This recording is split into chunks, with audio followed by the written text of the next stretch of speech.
This story is told in an old book, thousands of years old. Every word I'm about to tell you is true. Some of it will be hard to believe, but the truth is often stranger than fiction. In the beginning, before the first man was created, before the earth, the sun, the stars, even before light and time were created, there was God. He alone existed without beginning, but he was not lonely. Unlike finite man, God exists simultaneously as three persons in one. Each distinct person is co-equal and co-eternal, one in essence, nature, power, action, and will. He communed with himself in harmonious love. But God wanted to share his life. He wanted friends and neighbors. The Bible tells us God created numerous kinds of angelic beings to offer praise around his throne. But one, called Lucifer, led a third of them in rebellion. God cast them out of heaven, and Lucifer's name was changed to Satan. But this is not their story. This is the story of God working with mankind.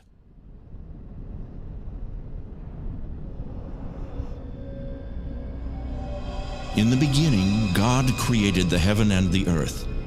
And it came to pass that the earth was formless and void, and the Creator moved upon the face of the waters. Suddenly, God spoke into the darkness. "Let there be light." It was not as many modern men suppose. The Creator did not make use of evolution. He created all things by simply speaking them into existence. In 6 24-hour days, God made plants and animals to populate the earth. On the 6th day, with the evil ones watching, God formed a new creature from the dust of the ground. God breathed his own life into the body of clay, and the man became a living soul. He was made in the image of God, higher than the animals. God called the new creature man and gave him the name Adam. God looked at all his creation and said, "It is very good." Every day God talked with Adam, and life was wonderful. God brought all the animals before Adam so he could give each one a name. As the animals passed, Adam came to realize that he did not have a mate like they did. And God said, "I will make a mate to help Adam." God caused Adam to experience a deep sleep, and then took a rib from his side. With the rib, God fashioned a beautiful woman to be Adam's loving helper. God woke Adam and brought the woman to him.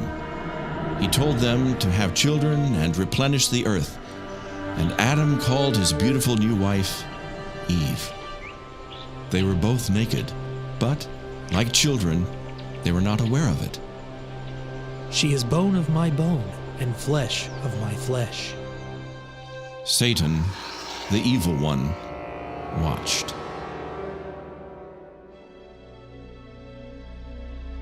They were happy in the garden. There was no sin, no hunger.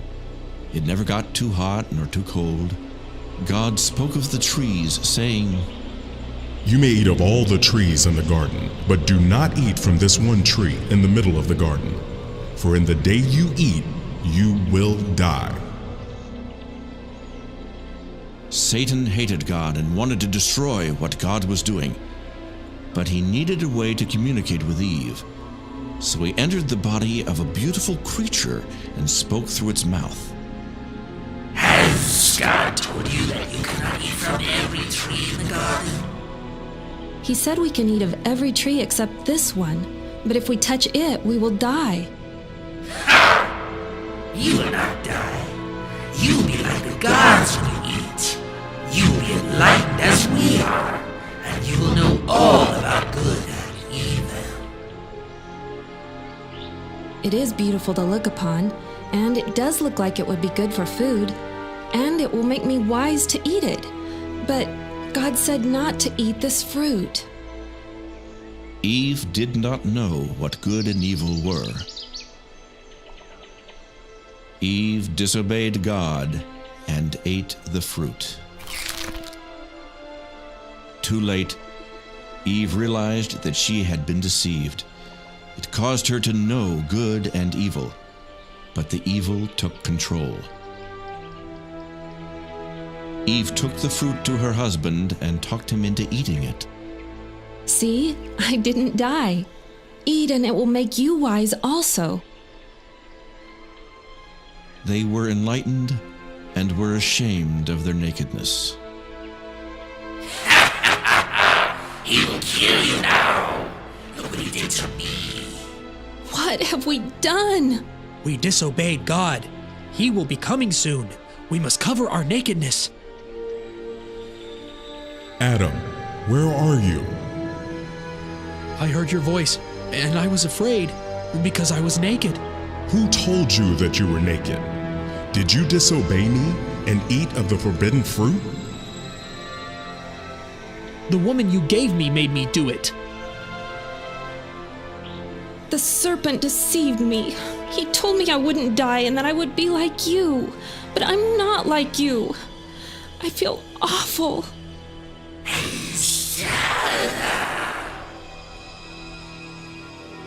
So God cursed the serpent and said unto him, Because you have done this, I will make you crawl on your belly and get dust in your mouth. I will make your seed and the woman's child to be enemies. Your seed will bruise the heel of the woman's child, but he will bruise your head. Here is the promise of a future battle. A time will come when the woman's seed will defeat Satan. This person will redeem mankind back to God and deliver them from the curse of sin and death. God could have destroyed Lucifer and all his angels in just a moment's time, but he allowed them to live as a test for the human race. Will men follow God, or will they follow Satan in his rebellion? God cursed mankind, saying, Adam, because you have yielded to your wife's persuasion and disobeyed me, I will curse this earth and cause thorns and thistles to grow better than the vegetables, and you will have to work hard to make the ground produce something to eat. As long as you live, you will have sorrow, working by the sweat on your face until you die and return to the ground from which you came.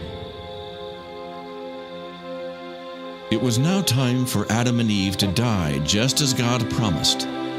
But instead of killing them, God killed animals in their place and took the skins and made coats for Adam and Eve. He didn't kill us. We're still alive.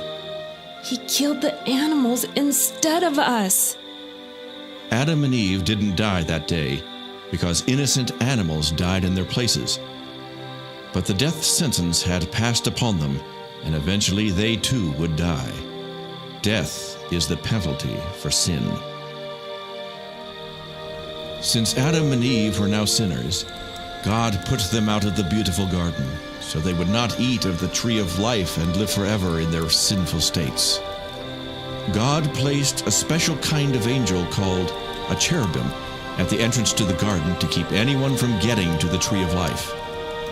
The garden was eventually destroyed and the tree moved from the earth. One day it will be brought back to the earth, but I am getting ahead of my story.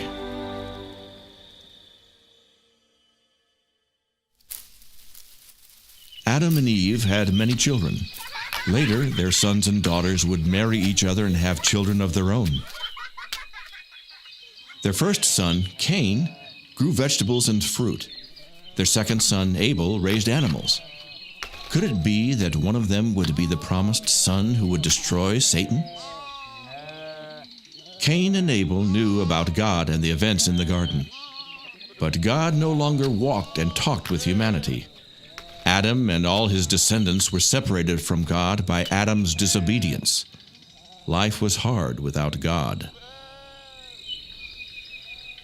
There came a day when the two sons decided to worship God. Their father had told them of God killing the animals in the garden, so by faith Abel slew an animal and offered it to God. "O God, I am a sinful man. I kill this lamb and offer it to you in the place of my own death." Cain made an offering of the best he had, but it was not a blood sacrifice. Cain did not understand that his sin offended God. God, please accept this gift of the best I have to offer.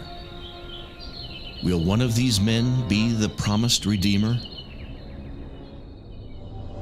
No, Cain. God rejected Cain's offering because it was without blood. God was pleased with Abel and his offering. When he saw the shedding of the blood of the innocent lamb, God put away Abel's sin. God said to Cain, If you do what you should, I will be pleased with you. Also, you will rule over your brother Abel, and he will live in subjection to you. Who do you think you are? My fruit and vegetables are worth more than that bloody lamb. What makes you so special? My brother, there is still time to offer a blood sacrifice. I've had all of this I'm going to take! Abel died, and Cain tried to hide his sin of murder. But Cain could not hide his evil deed from God. God sees and knows all. Cain, where is your brother Abel? How should I know? Am I supposed to take care of my brother? Your brother's blood is still on the ground. It speaks to me of your evil deed. God knows everything. He sees everyone all the time. Nothing can be hidden from him. He saw what Cain did to Abel. God placed a curse on Cain, and he fled into the wilderness, taking his wife with him. His guilt caused him great grief and suffering. Cain could not be the promised deliverer. He himself was in need of deliverance. What about God's promise of a son that would deliver? Adam and Eve had another son and called him Seth. Many more sons and daughters were born unto them. When man was first created, mutant genes that caused deformities through inbreeding had not yet developed. But later, when it became a problem, God commanded that close relatives should not marry. God has given me another boy to take the place of the one that Cain killed. Seth had a son, and his son had a son, and many more sons were born. But still none came forth to remove the curse of sin and destroy death. Soon the earth was populated with many cities, villages, and farms. With each new generation, as the people increased, sin increased. The people committed sexual sins and were violent. Every thought was sinful. No one lived righteously. Adam had committed one sin. The people now committed many sins. God said, I regret I made man on the earth. I will destroy everything that is alive on the earth. 9 generations, 1,400 years, had now passed, and the world was filled with sin. Men made slaves of their fellow men. Will God ever have a family to love him and walk in obedience?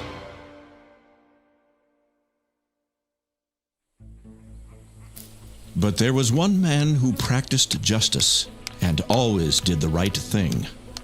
Though God would kill all the others on the earth, he decided to be gracious to this man and not kill him or his family. Noah, I am going to send a great flood of water upon all of the earth. Everything that has breath will die. In order to save yourself, your family, and the animals, you will build a big boat. Take with you on the boat 1 pair of every animal upon the face of the earth. You will take 7 of all that are permissible to eat. I will tell you how to build the boat and what you will need to bring to prepare for the flood. Could Noah be the promised child, the one to destroy the works of Satan? Will he obey God, or will he too fail? God told Noah how big the boat must be to hold every air-breathing creature on the earth, along with the food they would eat. It made Noah sad to think of everyone perishing in the coming flood. So at every chance, he warned them to stop sinning. I am telling you one last time, God is going to destroy the world with a great flood. You must believe me and join me on the boat. Why would a loving God destroy his children? Because of sin. You must stop sinning and treat your neighbor with love and justice. You old fool. 120 years later, when the boat was finished, God caused animals to come to Noah from all over the world. Look, here come more animals. They come on their own like someone is calling them. Some are so strange looking. I didn't know such animals existed. Do you think there could be anything to what Noah says about God sending a flood? Not a chance. Where could you get enough water to flood the entire earth? There's not much room left. This is the last of them. Noah, it is time. Come into the boat with all of your family and the animals. It will soon be too late for all of those who refuse to stop sinning. God shuts the door to the boat, and for 7 days nothing happened. Look at the fools. Shut up in a big boat with all those animals in the middle of a dry plain, miles from any water. Yeah, I bet the lions have eaten them by now. They've been in there a week. But on the 7th day it began to rain, and water stored deep in the earth came to the surface. I have never seen anything like this. Do you think the crazy people in the boat could be right about God wanting to kill everybody for their sins? Don't be ridiculous. God is love. How could one man be right and all our religious leaders be wrong? Before this time it had never rained. The weather was always nice, and a mist came up from the earth to water the ground. No one had ever seen or heard of rain. So many people thought Noah was crazy for thinking water was going to fall from the sky. But Noah believed what God said. I should have listened to Noah. What a fool I have been. God, save my baby! By the time the people realized Noah had been telling the truth, it was too late. It rained 40 days and nights until the water covered every mountain on the whole earth. Every living soul that breathed air died, except those that were in the boat with Noah. It would be more than a year before they would leave the boat.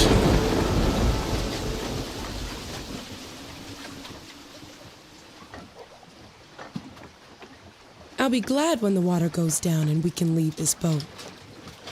Finally, Noah released a dove, and it came back with a branch in its mouth, which meant that somewhere there was a tree already growing.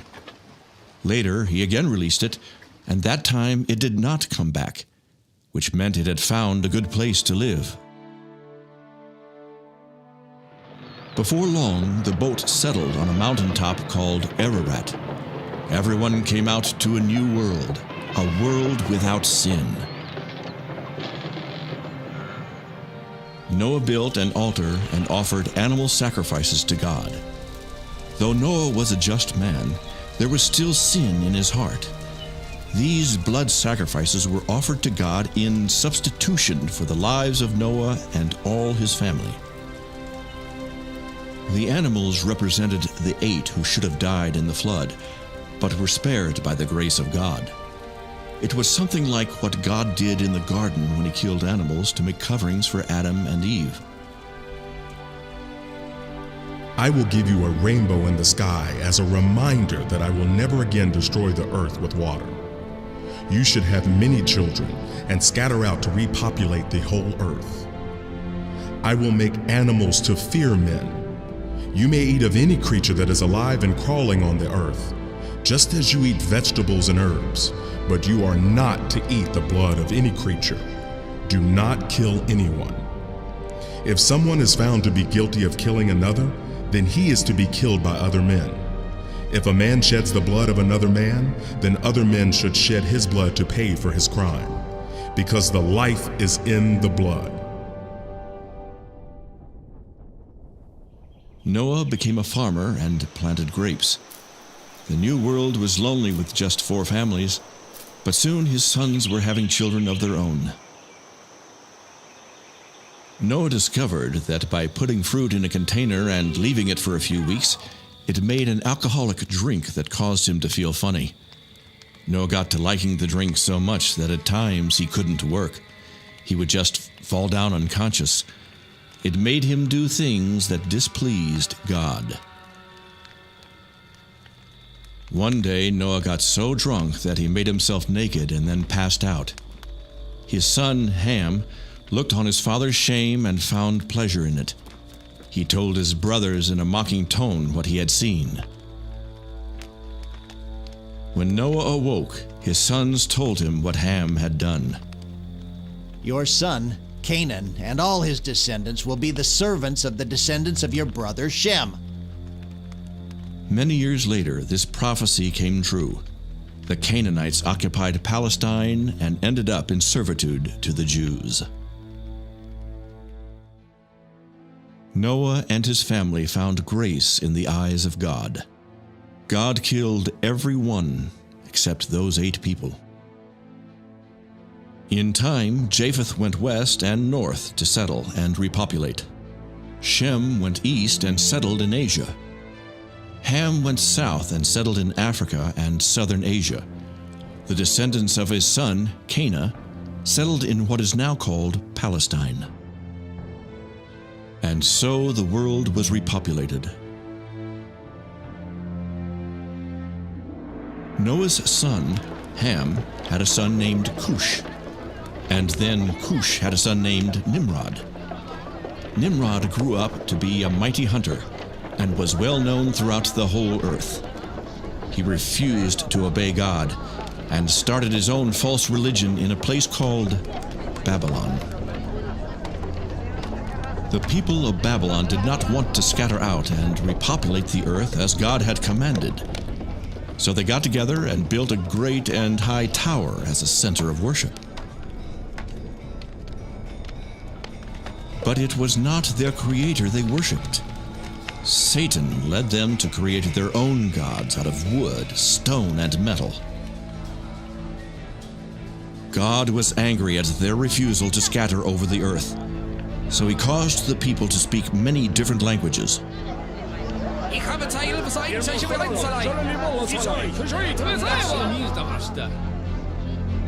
The workmen could no longer understand each other, so they could not continue the work.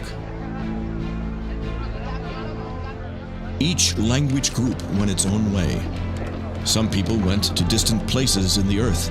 Some traveled in ships to distant islands. Some to the north where it was cold, and some down into the deserts where it was hot. So God's command to repopulate the earth was fulfilled. As the earth was filled with people, sin again increased. The people bowed down to idols and forgot the living God.